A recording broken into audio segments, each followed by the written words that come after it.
Hoje, o propósito do nosso encontro é fazermos uma apresentação sobre a Bhagavad Gita. Na verdade, nós vamos fazer uma série em alguns encontros. Então, para começar, eu vou contextualizar a Bhagavad Gita. Bom, em primeiro lugar, Bhagavad Gita é a obra mais famosa da literatura sagrada da Índia. Foi escrito em sânscrito há cerca de 5.000 anos, segundo os hindus, foi há 5.000 anos que esse texto foi falado. Bhagavad Gita significa a canção do Senhor. Gita significa canção e Bhagavat significa o Senhor Supremo. Então, a tradução é a canção do Senhor Supremo. Essa obra, ela foi cantada, na verdade, como nós falamos, é uma canção. Então, ela foi cantada e sob a forma de um diálogo entre o mestre Krishna e o seu discípulo Arjuna. E essa obra, ela traz as respostas mais importantes do conhecimento védico sobre a autorrealização e a espiritualidade e o yoga. Mas é bom a gente entender em que contexto essa obra está incluída.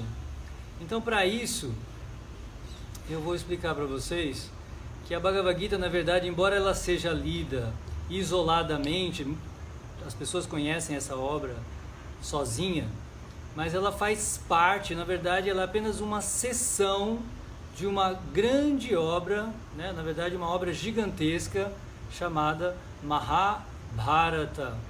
Então, é sobre isso que eu gostaria de falar hoje para vocês. O Mahabharata literalmente significa a grande Índia. Maha, em sânscrito, significa grande, e Bharata é o nome como os indianos chamam a sua própria terra até hoje. Os estrangeiros é que chamam a Índia de Índia, mas os próprios indianos chamam a sua terra de Bharata, que é uma homenagem a um grande rei do passado deles, chamado Bharata. Então, daí deu o nome Índia, Bharata passou a significar a Índia, e Mahabharata é a grande Índia, ou, em outras palavras, é a grande história da Índia. Só para vocês terem uma ideia, o Mahabharata, ele é composto por 110.000 versos.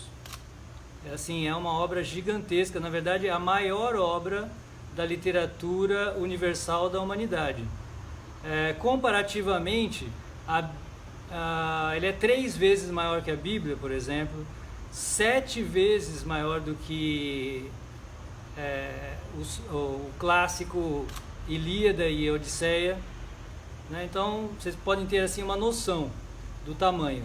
E a Bhagavad Gita, ali dentro do Mahabharata, corresponde a apenas 700 versos dentro dessa obra gigantesca de 110.000 versos. Então, ela é apenas uma seção, ela está no 63ª sessão do Mahabharata. E aí nós entramos nessa história. O Mahabharata, ele por ser um clássico, ele tem muitos níveis de interpretação. Isso é justamente o que faz de um livro um clássico, a possibilidade dele sempre transmitir novas mensagens.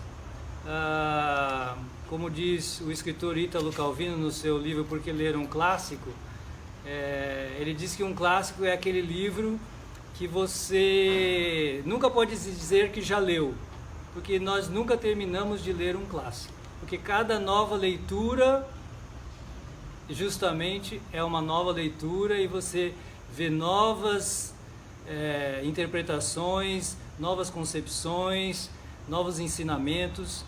Então o Mahabharata ele tem basicamente 3 níveis de interpretação.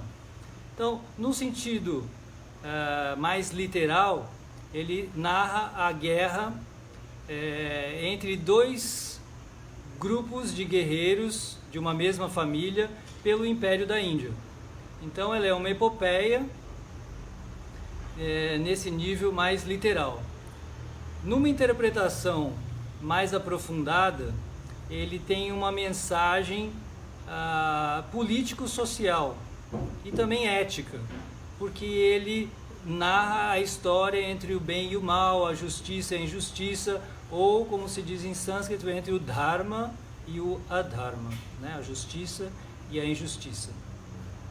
E tem também um terceiro nível de interpretação que é costumeiramente utilizado, assim que ouvimos muito, que é a dimensão interior, né? A luta que cada um de nós trava dentro do nosso próprio interior entre, né, o lado bom e o lado mal, entre a espiritualidade e a materialidade, ou seja, são os nossos conflitos, né?